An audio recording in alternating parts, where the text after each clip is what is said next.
तो हेलो दोस्तों, कैसे हैं आप सब। आई होप आप बहुत अच्छे होंगे। और आज हम मना रहे हैं कैरियर डे, स्वामी विवेकानंद जी की जयंती, ये उनका जन्म उत्सव और विद्यालय परिवार के अंदर आज ये मनाया जा रहा है। तो आज आपको बहुत सारे प्रोग्राम देखने को मिलेंगे। तो आइए आपको सीधे ले चलते हैं प्रोग्रामों की तरफ।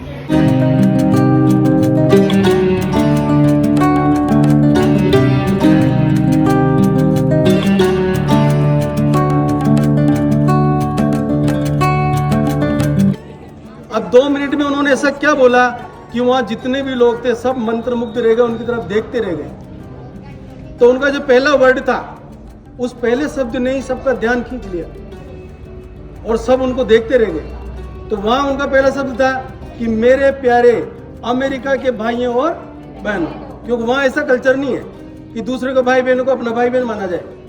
लेकिन जब उन्होंने शब्द बोले कि मेरे प्यारे अमेरिका के भाई बहनों, तो ये शब्द सुनते सब उनकी तरफ देखते रह गए कि ये कहाँ से आया, इतना ज्ञान इनके अंदर कहाँ से हो रहा होगा। तो ये थी उनकी विनम्रता।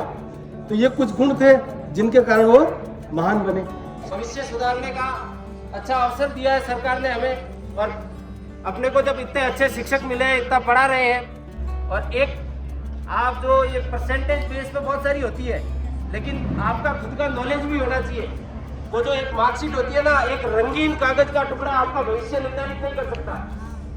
कई लोग ऐसे भी होते हैं जो फेल हो जाते हैं। अभी एक शायद मूवी है, 12th फेल एक मूवी आई है, और वो रियल घटना पर आधारित है। वो 12वीं फेल हो गए थे और भारत का सबसे कठिन जो एग्जाम है यूपीएससी का, उसमें वो आईपीएस बने थे। भारत का सबसे कठिन एग्जाम है, कॉम्पिटिशन एग्जाम। सब सर ने बताया, डॉक्टर साहब ने भी, कई स्टेज है। तो ये जो 12वीं फेल होंगी ना, फोन लगभग सबके पास है यहाँ पे। मुझे पता है लगभग 11th 12th में जो करते हैं उनके पास फोन है। एक बार देखना 12th फेल मूवी, जिस चीज से ज्ञान मिले वो चीज, जैसे कोई फिल्म देखने से भी उससे अगर कोई ज्ञान मिल रहा है तो बटोरो, ज्ञान लेना चाहिए, कहीं से भी मिलो। हम क्या है, गलत चीजें जल्दी, तो भी आपने अपना कंपटीशन, राजस्थान के कंपटीशन में बहुत अच्छा योगदान कर लिया है। इसमें से टीएसपी का बेनिफिट भी है ना, टीएसपी का है बेनिफिट का भी है। आप देखो, क्षेत्र में आते हो, आपको पता ही नहीं है बहुतों को। तो जितने गजेटेड अधिकारी है ना, राजपत्रित अधिकारी, उनमें नहीं है, उसके अलावा सब में है। राजस्थान की सारी भर्तियों में है टीएसपी का फायदा। आध्यात्मिक थे। स्वामी विवेकानंद जी कोलकाता में पढ़ाई पूरी कर रहे थे, तभी उनकी मुलाकात श्री रामकृष्ण परमहंस जी से हुई। स्वामी विवेकानंद जी का चरित्र और ईश्वर के प्रति भक्ति देखकर रामकृष्ण परमहंस ने उन्हें अपना शिष्य बना लिया। स्वामी विवेकानंद एक संत ही नहीं, एक देशभक्त, विचारक और लेखक भी थे। स्वामी विवेकानंद समकालीन भारत के एक प्रसिद्ध लेखक, विद्वान, विचार संत और दार्शनिक में उनका जन्म 12 जनवरी 1863 को आनंद शहर कलकत्ता में हुआ था। उनका मूल नाम नरेंद्र नाथ दत्त था। स्वामी विवेकानंद जी ने सामाजिक सेवा में अपना जीवन लगा दिया। वे युवाओं के प्रेरणा स्रोत रहे हैं। उन्होंने भारत के साथ साथ दूसरे देशों हिंदू धर्म का प्रसार किया। भारत के गौरव को उज्जवल करने के लिए उन्होंने सदा प्रयास किए। स्वामी विवेकानंद जी के 10 अनमोल वचन, जितना संघर्ष होगा जीत उतनी ही शानदार होगी। उठो जागो और तब तक मत रुको जब तक लक्ष्य प्राप्त नहीं हो जाए। खुद को कमजोर समझना सबसे बड़ा पाप है। सत्य को हजारों तरीकों से बताया जा सकता है, फिर भी हर तरीके से ही है। चिंतन करो, चिंता नहीं, नए दिशाओं पर जन्म दो। धन्यवाद। ऐसे थे एक संत महान, जिनकी थी एक अलग पहचान। अपनी मधुर वाणी से उन्होंने दिया पूरे विश्व को ज्ञान, युवाओं में जोश जगाया, सेवा भाव का मार्ग समझाया, इंसानियत का पाठ पढ़ाया, देश प्रेम का दीप जलाया। स्वामी विवेकानंद जी के जन्म दिवस पर भारत को सर्वश्रेष्ठ बना। उनके सपनों के भारत की विजय प्राप्त का जग में दोहराओ।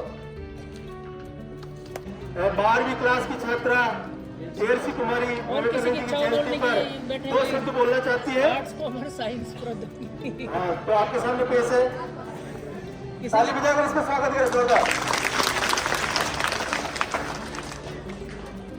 प्रतिनिधि के रूप में पहुंचे। यूरोप अमेरिका के लोग उस समय प्राचीन भारतवासियों को बहुत हीन दृष्टि से देखते थे। वहाँ लोगों लोगों को बहुत पसंद किया। स्वामी विवेकानंद ने सैन्य धर्म के पक्ष में बोलने का समय ही ना मिले, लेकिन एक अमेरिका प्रोफेसर के प्रयास से उन्होंने थोड़ा समय मिला। दूसरी साइंस, तीसरी कॉमर्स और विविध गतिविधियां, प्रौद्योगिकी वगैरह, तो इनके बारे में आपको जानना है। और जो भी आपके प्रश्न हो वो आप भगवतीलाल से बाबूलाल जी सर बैठे हुए हैं। देखो आर्ट्स के बारे में हम सब जानते हैं, साइंस के बारे में आपको बता दिया गया, जो भी सवाल लेकिन कॉमर्स के बारे में बिल्कुल नहीं जानते। एक्सपर्ट बैठे हैं इस फील्ड के, ये तो बताएंगे। कॉमर्स वाले एक्सपर्ट बाबूलाल जी बैठे हुए हैं सर अपने। बाबूलाल जी सर से आप कुछ भी पूछ सकते हैं कॉमर्स के बारे में कि सर ये कौन सा सब्जेक्ट होता है, इससे बनते क्या है, इसका लाभ हमें कैसे मिलेगा, इसके फॉर्म कहाँ भरे जाएंगे, कैसे हम आगे बढ़ेंगे। तो आप बाबूलाल जी ये से इस बारे में लास्ट में जब यह प्रोग्राम स्टेज पे खत्म हो जाएगा जानकारी उसके ले बाद सकते आप हैं। सब तो बाबूलाल जी आप चाहो तो जानकारी माइक से दे सकते हो। अरे दे दो वैसे।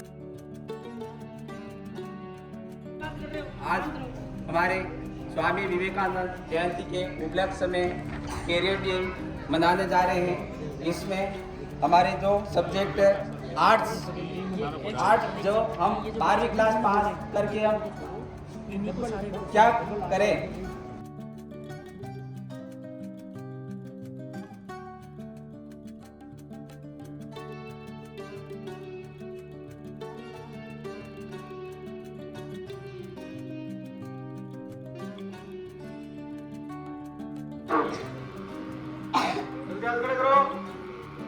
ऑप्शन बताओ। 16 अगस्त 1894, 16 अगस्त 1882, 16 अगस्त 1888 या 16 अगस्त 1886।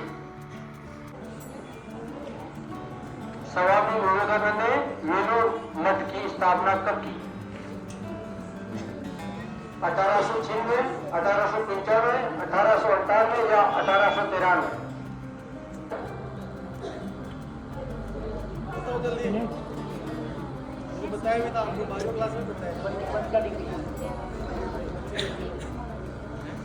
डॉक्टर साहब इन्होंने कौन सी डिग्री ली है? उसपे एक फिल्म बनी हुई है, मुन्ना भाई की फिल्म बनी है, जल्दी बताओ। संजय दत्त की मूवी बनी हुई है, उस नाम है उसका।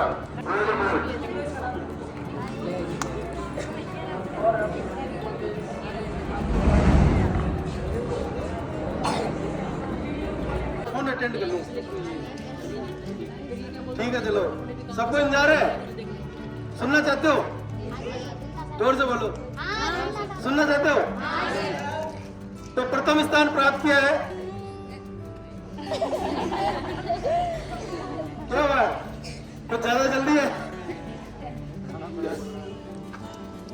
निबंध प्रतियोगिता में प्रथम स्थान प्राप्त किया है नेहा कुमारी, कक्षा 12। तालियां बजाओ जोरदार इसके लिए। मंच पे आए और अपना पारितोषिक प्रिंसिपल सर से प्राप्त करें। तालियां बजाओ इसके लिए। दूसरा स्थान प्राप्त किया है लीला कुमारी ग्रासिया, कक्षा 12। तीसरे स्थान पर है नर्मदा कुमारी ग्रासिया, नर्मदा भी आ जाए साथ में, कक्षा 12। 3-3 पॉइंट दोनों के बराबर थे, तो रिजल्ट में काफी दिक्कत रही। तो क्विज प्रतियोगिता का रिजल्ट इस प्रकार है। प्रथम स्थान प्राप्त किया है नर्मदा कुमारी, कक्षा 12।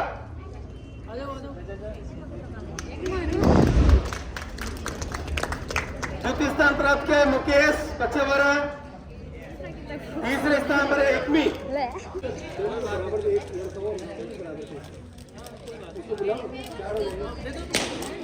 और राजेंद्र में जाए, उसके भी बराबर अंक थे। तीसरे स्थान के लिए दोनों के बराबर अंक थे।